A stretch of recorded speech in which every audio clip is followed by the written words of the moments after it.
Please welcome this evening's guest moderator, co-editor-in-chief at Fashionista, Lauren Invick, and tonight's guest, the CEO of Gilt.com, Michelle Peluso.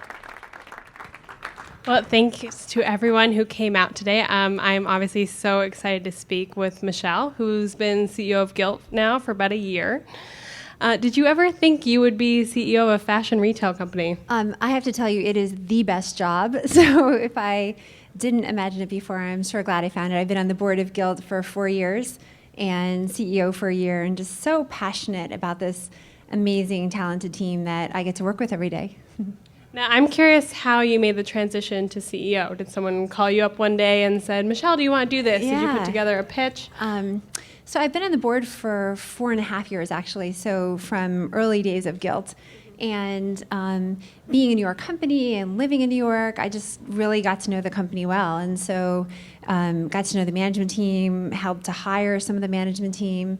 And Kevin Ryan, who's our founder and chairperson, along with Alexis and Alexandra, who you saw in the video, Kevin wanted to make the shift from CEO to chairman. And so Kevin and the board started asking me about 2.5 years ago to take the spot. And took me a while just because I had a lot of loyalty to the company I was at, but joined a year ago and have had a blast. So.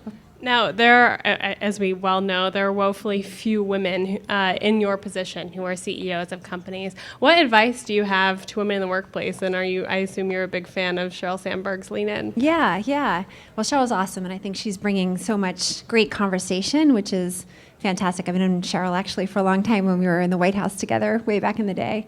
I don't know. I think, for me, it's about doing what I'm passionate about, spending the time on the things that I think matter most.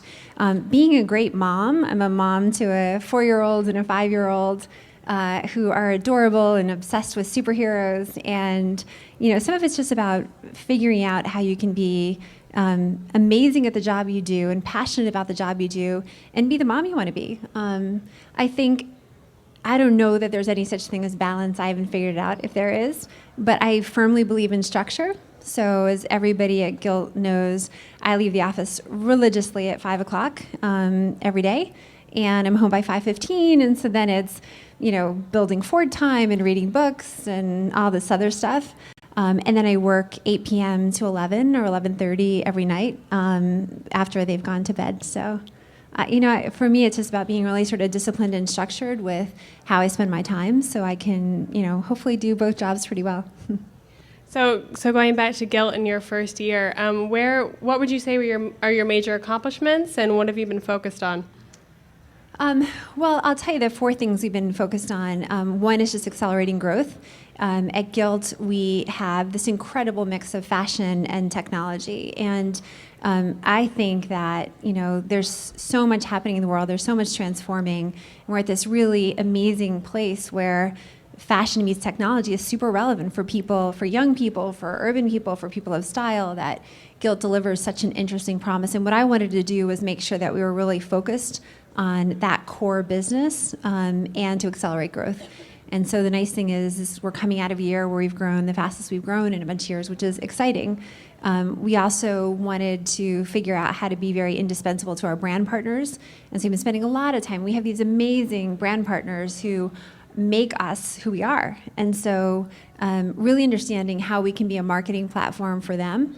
A lot of brands are struggling right now, right? The traditional means of getting their marketing out, getting their brand out, is changing rapidly, right? Store traffic, foot traffic is going down dramatically. And young people, people of style, influence, tastemakers, they're not shopping at those traditional stores. And so it's our job to think about how do we help them achieve their goals? How do we, beyond just selling excess inventory, how do we make sure we're a marketing platform? And we've done a lot of, I think, creative things this year with different partners to be more than just a channel for sort of excess inventory. The third thing that we've been really focused on is just funding our future. We just think there are a lot of growth ideas. Our mobile work is amazing, and I know some of our phenomenal mobile team is here, raise the roof. And we have such an awesome partnership with Apple. And we want to be able to fund these things. We want to be able to invest in international and in mobile. And so we've been figuring out ways we run a machine every day. We have 1,000 or so different things that we're putting on the site, and there's always ways to make that more efficient. And so we've spent a lot of time this year making sure that we're using technology not just to make sure the consumer experience is great, but also to make sure that the employee experience is great and that we're moving faster and getting more efficient. And the last thing and the most important thing is just being an awesome place to work. We have to have the best people want to work at Gilt. And for me, it's just an unbelievable privilege to get to go to work every day with brilliant marketers and engineers and merch experts and buyers and PR teams and stylists and creative people. And so my most important job is just making sure I'm getting obstacles out of their way and that I'm sort of helping them achieve their goals and making sure that Gilt is a place where they see a long career. So those are the 4 things we've been really obsessed about over the past year. And you talk about sales growth. Are you still acquiring users as aggressively as you once were, or is that more about taking your existing customer base who is loyal and getting them to buy more? Yeah, it's both. And so we actually have this pretty unique thing in e-commerce.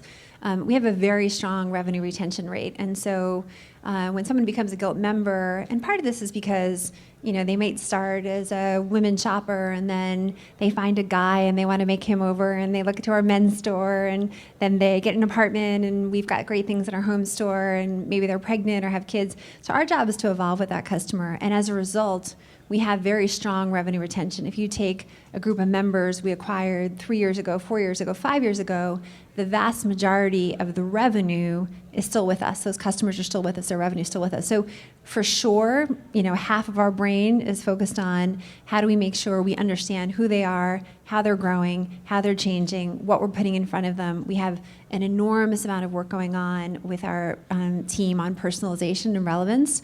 So we're showing you what is most interesting to you. But the other half of the brain is, as well known as we are, we're still a fairly unrecognized brand in the scheme of things. We're a very young brand in the scheme of things. And so there's still a lot more we can do to acquire, new members, the right members, and get them excited about the Gilt proposition. So for us, it's a balanced equation between the two. Now, Gilt's very big in the U.S. It's big in Japan. What other markets have you been seeing growth or that you're targeting? Yeah, it's pretty amazing because I think we actually do a poor job internationally, and yet, we see about 10% of our customers and our revenue is coming from people who log on to international sites and find Gilt and want to buy things from Gilt. This year is a year of doubling down on some of those things to improve the international experience, and there's really a few things. We don't accept local forms of payment. That'll change this year. We don't think about merchandise strategy. It surprises us. Sometimes when we go to sleep and then we wake up in the morning and all the size 2s are gone or size 5 shoes are gone because Asia woke up and went shopping. And so we have to do a better job with our merchandise strategy for our international audience. We can do a better job with language and content. We don't translate the site, silly things like that. Our shipping and our returns policy isn't as good as it could be, and it's expensive in some markets. And so we are fortunate in that the proposition and the brand really resonates internationally, but this is a big year for us to make that experience as strong as the experience is for consumers in the U.S. Now, American shoppers love a deal, and European brands are always complaining because all the American retailers do so much discounting. Are there other markets that are as receptive to the Gilt model as the U.S.? Are there certain ones you don't think you'll ever, really be able to get into? It's a great question. And every market does have its nuances, and you know this well, Lauren, that France is very attuned, but it's certain times of the year, and it's very clear when it is, right? In Korea, for instance, blogging and the social dynamic of fashion is super critical, and so the deal is very important, but almost like the authority of a celebrity or a blogger is super important too, and we have to position ourselves a bit differently in that market. So every market kind of has its own nuances. What markets are biggest for us or where we see a lot of customer demand is China, Korea, Hong Kong, as you would expect, Australia, Canada, UAE, Mexico. So those are Canada, of course, I think I mentioned. Those are the countries that we think we probably have the nearest term biggest opportunity. Now, Gilt for so long was experimenting with so many different verticals. There was Gilt Taste for food, and then you guys did your full-price men's site for a while. I mean, should we expect Gilt to go into more product categories, or is it more about streamlining back to that original model? Yeah, it's a great question, Lauren. I actually think we went too far. And on one hand, I give us a huge amount of credit because we launched different things and, we had the courage to fail. And, I was with this really brilliant, amazing man, actually the father of one of the co-founders of Gilt recently, and he said something that really stuck with me. He said, failure is a mandatory component of success. And I really thought that was brilliant and beautiful. And I do think we expanded into too many categories. Some of them succeeded and we did well, but others, the problem is we just took a little bit of our focus off the core. And so as we've reined that in and really doubled down and focused on the core, we have seen this acceleration in growth and acceleration in revenue. And so I think that is part of our success, is making sure we're really focused on being exceptional. Because look, there are no switching costs online, as you know, right? You can log into one site, and if the site experience isn't terrific, you go somewhere else. And so every single day at Gilt, more than almost any other place, we have to get up passionate, and determined to be better than we were yesterday. And we need to be focused. So how do you get excited? How do you get your customers excited every single day about logging in at noon and buying something? Yeah, and this goes back to the team. I mean, to work at Gilt, you have to be amazing, but you have to be this incredible combination of left brain and right brain. And I think it's a really unique thing. And you also have to be very agile, and you have to be very collaborative, because every day the store is changing, every day the warehouse is changing, every day we have to get better than the day before. And so there's a lot of people on our team who thrive and get excited about, big ideas. It's a great environment to take risk, because if we make a wrong decision, if we pick, we buy inventory that's not great, or we do a promotion, or we do something creatively and it doesn't quite work, or we launch a new product, or some code and it's not quite work, it's gone the next day. So we don't have to live with that for a long time. And so in many ways, I think it creates an environment for our team where, they can take risks, and that's part of the equation, right? Is step out there, we talk about it, wear white after Labor Day, put yourself out there, take a risk, and if it doesn't work, and many times it won't, sometimes it won't, some portion won't, how do we just sort of recover and get better for the next day? Now, one thing that you're experimenting with, which is interesting, is more full price. I mean, Gilt's known for discounts. Can you tell us a little bit more about that? So the Gilt customer, I think the Gilt promise is sort of predicated on four things. One is that it has to be exciting and there has to be a sense of urgency. Shopping is fun. It's fun. And in some ways, I think the digital world stripped a lot of that fun out, and it became just this sort of huge catalog, and you're trying to wade through and sort through. And Gilt brought the fun back and the excitement back and the urgency back. And I think that is a tenet that is really critical. Secondly, it has to be aspirational, and there has to be value. Mostly we define value as a great price point, but I'm going to come back to when value can also mean full price. Third thing is it has to be curated. We value people's time. We think people come to Gilt because they have a point of view. They come because they are themselves stylish. They have a point of view. And so our job is to curate, to figure out what's interesting, what's best, what do we think you should look at today? And last, personalization is really important. It's got to be relevant. Because if you're at Gilt, you're a member. And so we know a lot about you. And if we're holding on to members for, and customers for many years, we get a lot of information. And so we have a real responsibility to use that information to make the experience more and more relevant.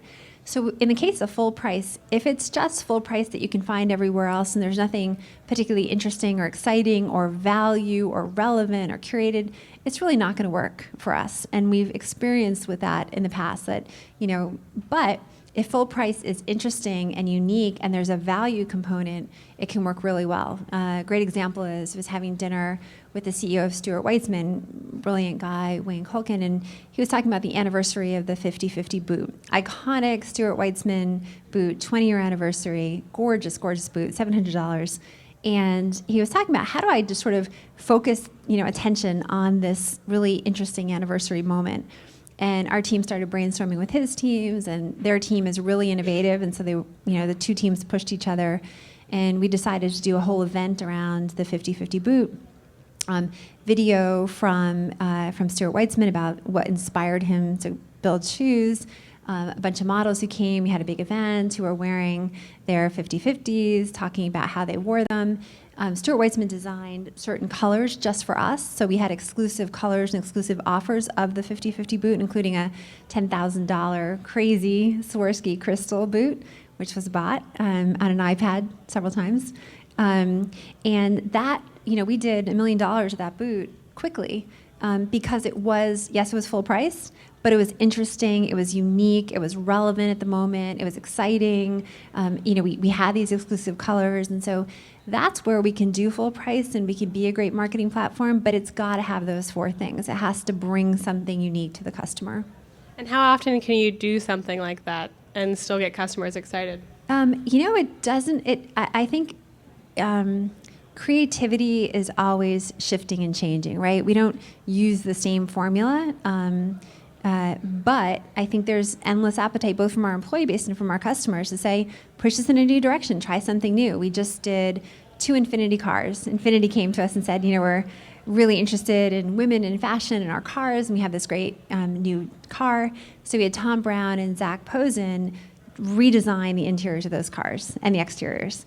It was a 6-month project. It was a long project, painstaking detail.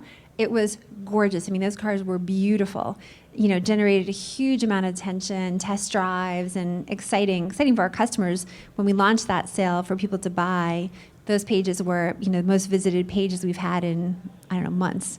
So, I think, does it always work? Absolutely not. We have plenty of times when we put something out there and it just doesn't hit. But I think we know generally the criteria for success because we know our customers pretty well. I was just going to ask about that, more about personalization. How have you integrated that? You have so much data about your customers. How are you using that to make their shopping experience different?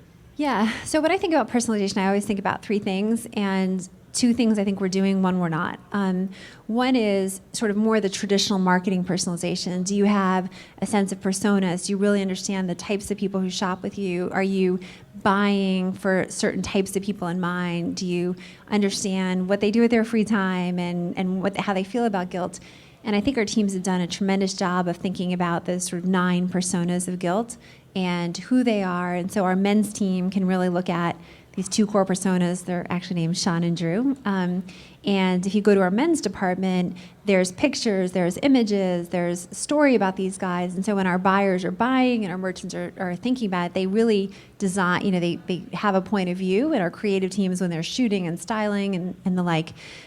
So that's one type of personalization. I think that type of personalization informs what are the categories we should be in, what are the brands we should have, what are the styles that are going to be relevant, and how are these people going to graduate, and what are they going to want next. The second type of personalization is really individual data. And because to shop at Gilt, you have to be logged in as a member, generally, to shop at Gilt, we collect a lot of information. And so more and more we're using that to try to make your experience better. For instance, we launched something called Your Personal Sale. And the way I describe this is we open the vault each day for our members. We pull 50 things that we think are just for you. Because you've bought the brand before, because you shopped for the brand before, because we think it's adjacent to brands you like, because it's your size, because it's the right season. And we open the vault and put 50 things in front of you in a personal sale that nobody else sees. You see it on your homepage, nobody else sees it. Same as the rest of the sales. It's gone in 36 hours, so act fast. But it's really personalized to the individual based on your data and your behavioral data. So there we're making, I think, a lot of progress with a lot more that we can do. Simple things like, it's not relevant for us to be talking about spring boots in March in Australia. And so, how do we make sure that, we use personalization based on that individual data to put the right things in front of the customer? The last thing, which we don't do, and we're sort of playing with a little bit, is getting user feedback into what they want. We have a sense of that, but I think we can do more to actively ask consumers, like this, don't like this, or want more of this, less of this, et cetera. So I think that's an area for us to continue to explore. Now, that personal shopping page, are you seeing much higher conversions, and what is that rate like? Yeah, so we are seeing anytime we do something that, sort of our best data scientists and engineers work on to make the experience more relevant, we see better conversion and better engagement. So on those personal sales, people who have personal sales tend to come to the site more frequently, and we A/B test everything. I can't tell you how incredibly analytical our team is. And so those people come to the site more often, they're more engaged, and the conversion on those sales is higher, by not double, but maybe 80% or so higher than on other traditional sales. And there were complaints a few years ago because when people were buying things on Gilt, they weren't getting the same merchandise they were getting in stores. They were getting Prada or Kate Spade, but it wasn't the Prada and Kate Spade that had been in stores. It was things made out of leftover fabric. What have you done to improve quality control since then? So it wouldn't have been Prada or Kate Spade, but I think that Gilt has a really diverse inventory mix, and so some of the stuff is at end of season. Brands go to us and give us their excess inventory, which is why we can offer the great discount. More and more, though, we actually go to market with the brands as they're cutting for the season, and we put an order with the brand for the styles that you'll see this week on the runway. We then hold that inventory out of respect for their traditional retailers towards the end of the season, and then release it at the discount. But that's the same stuff you're seeing sort of on point. And then some stuff we have, where we work very closely. I'll give you an example. Tom Delavan, who runs our home business, Tom, amazing point of view, amazing style. He's our creative director in home. And he's been working on things that he thinks the Gilt home customer would really like, where he is designing, and he's got just an incredible background and experience and a lot of data, and we call that collection Gilt Home. And so it's very clear to our customers that this is something that Gilt's putting its name on and its brand on, and that we really believe in. Now, we've talked a little bit how much shopping has changed over the last 20 years, and shopping has changed so much even since Gilt started. How do you think about that? How do you describe the way that the change for the way women shopped 20 years ago and the way they shop now? Yeah, well, I think people who had, a point of view, a little bit of style, a little bit of time in their hands, early 20s, it wasn't uncommon, certainly for my friends and I, to go have lunch and shop, right? You might go to Barney's or Bergdorf if you were here in New York, but if you're somewhere else, it's other places, and you shop, you have lunch, it's a social activity. When you look at foot traffic in stores, and malls in particular, which has been remarkably consistent over the years, these past 4 years have seen a dramatic change. I mean, foot traffic to malls and traditional stores is dropping by has dropped by about 40%. I mean, that is such a huge, huge number. And when you look at who's still in those stores, it tends to be much older customers. And so Generation Y customers, for the first time, say that their preferred way of shopping is online. Their preference of all the different ways they could shop is that online shopping is their actual preference.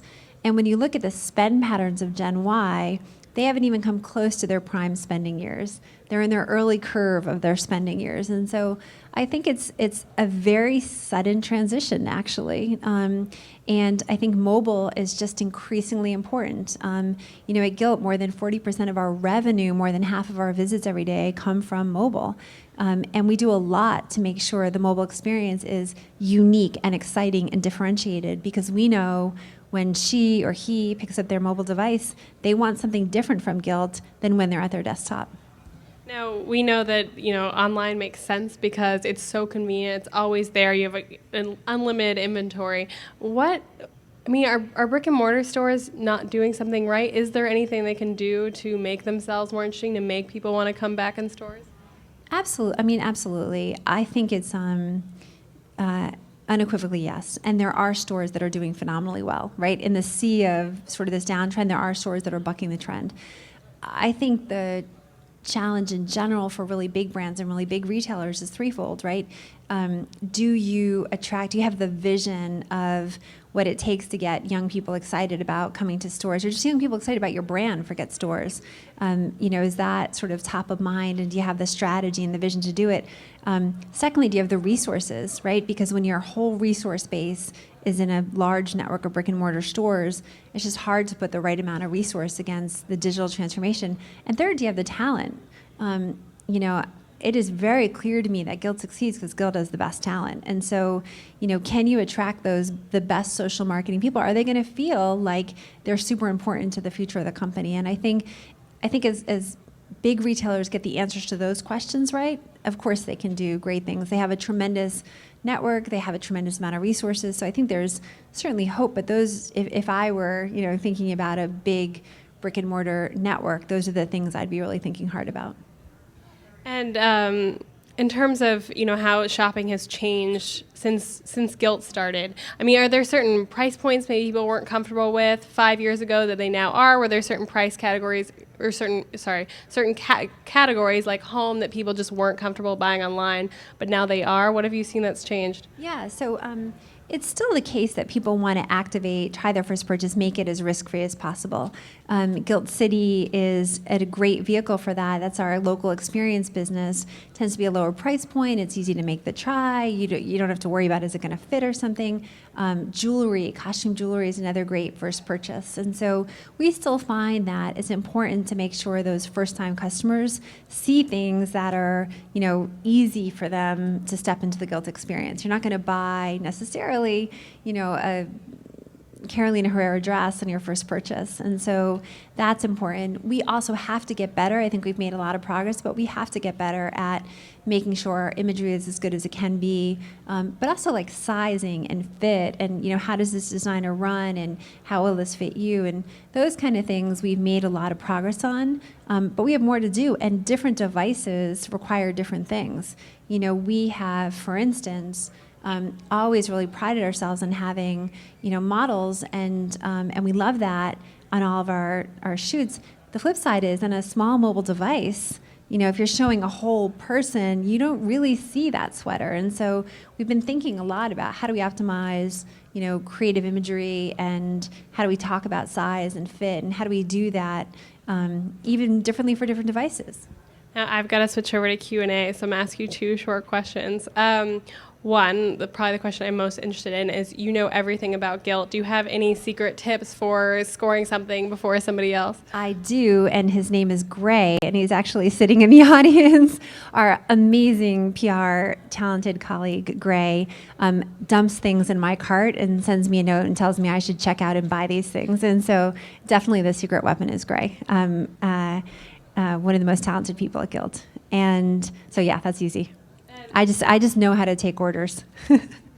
And looking forward to this year, you've talked about a few areas that you want to improve. Is an IPO on the calendar for this year? What else are you focused on? Yeah, I mean, we're always thinking about that question, what's the right timing, but it's not something we comment on in terms of an IPO. In terms of focus areas, I think there's a lot of growth opportunities and exciting growth opportunities. We're very focused on mobile, personalization, international and global, and how we become better for our global customers, and also some work we've been doing with some of our brands and taking on some additional responsibilities for them, like fulfillment and some other stuff that I think will help make us more indispensable to them. So those are sort of top of mind for me. And anyone in the audience have any questions for Michelle? How are you? You talked about the importance of a curated experience. How do you balance that, or do you balance that at all with user engagement online?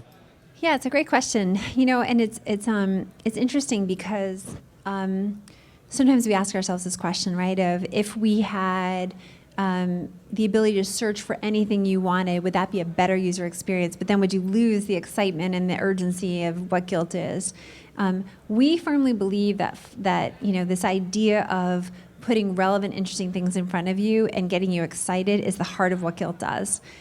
Can we do more to make sure if you really want a belt, we always have a selection of belts that you can find, or if you really want just a simple black dress, we always have a simple black dress? I think we can, but not at the expense of making sure that every day you come to Gilt, because it's exciting and because there's something new and something that might catch your interest. It's Alexa said it in the video, it's kind of sport a little bit. And so I think the balancing act for us is fundamental.